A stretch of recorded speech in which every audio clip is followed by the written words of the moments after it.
Slope Intercept Form, Lesson 8.5. This will be done in a couple videos, so please make sure that you watch all parts of the video so that you get the full lesson. So as we just spoke about in Lesson 8.4, when we're looking for slope, we're doing that with rise over run. I was thinking to myself, I need to find a line. So we should have rise over run, and in this case, I'm going to go up 2 to get to the next line, so I'm going to go up 2 over 1. Now the textbook is showing us to do it this way, where they have it going over and then up. This can sometimes allow you to misunderstand the information and rewrite it down wrong. I'm going to really suggest that you pick a point and you go up, then you go over, you go up, then you go over.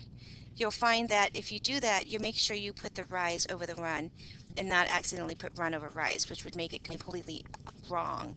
We'd get a totally different line if we were doing, let me see if I can pick a different color pen. We'll go with bright green. Okay. So if I was going up 1 over 2, 1, 2. Oh, I didn't do the right thing, did I? Let's see if I go. Okay. Oh, come on. If I went up 1 over 2, up 1 over 2, up 1 over 2, that's what my line would look like. That's a very different line than you see right here. So let's see.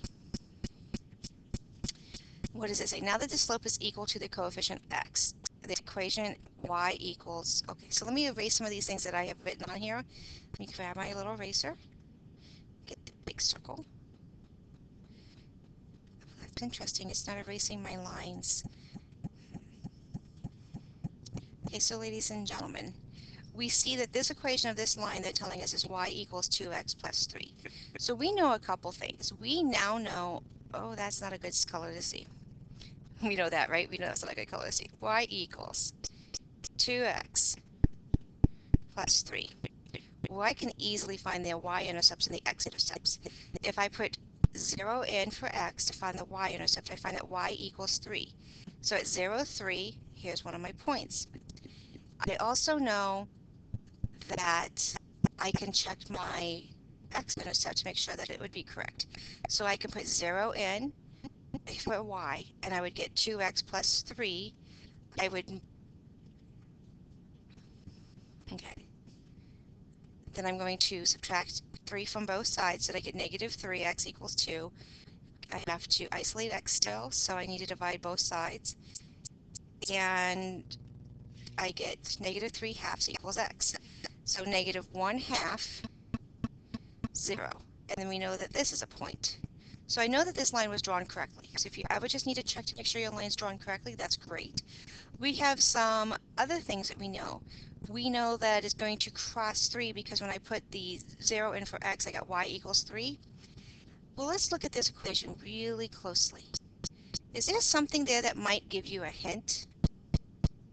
What do you think may tell you where it's going to cross the y-axis? Pause this video. Think about it. I want you to really think. Is there something in here that will tell you where it's going to cross? Have you figured it out? Hopefully you have. Hopefully you're seeing right here. What is that piece right there? Plus 3. Where is this line crossing? 3 on the y-axis. This here. Oops, sorry, I didn't change my pen. That happens, doesn't it? Seeing you guys say this is entertaining. I know I have to be entertaining because I do some silly, silly things. Let me change my pen.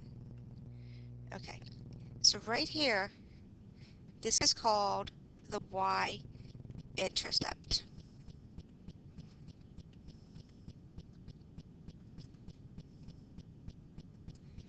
We call writing it y equals 2x plus 3 the intercept form. It's the slope intercept form because it tells us and I'm abbreviating. Actually, you know what? I'm just going to come up here and highlight this. This tells us where it's going to cross the y-axis. This gives us a slope intercept. It tells us without any question where it's going to cross. So that's why we call it the slope intercept form, because it gives us that y-intercept. We would commonly refer to this as the y equals mx plus b. B being the y-intercept. And what is m? The slope. With these two pieces of information, I can make a graph at any time. If I have two of these pieces of information, I can always find the line to graph it. Okay, for those of you who find my handwriting a little hard to read on this, right here we have it. The algebraic way, the numeric way, where we add numbers, I shouldn't say numeric. So this is y equals mx plus b. If you want to put into words, you would say the slope is m and the y-intercept is b. You can see it right here. But this is what you really need to get into your notes. This might be seen as an entry ticket because this is so important that I have kept circling it and circling it and circling it. Apparently, I think this is super important. Okay, I'm breaking this into many little chunks, so this is going to be the last slide of this page. So make sure that you've gotten this down and that you know exactly what M represents, what B represents, and hopefully you already know where the X and the Y coming from. If you don't, what's this? Oops, these are supposed to be parentheses, sorry. X, Y coordinates. Okay, thank you, and make sure you continue to watch the other parts.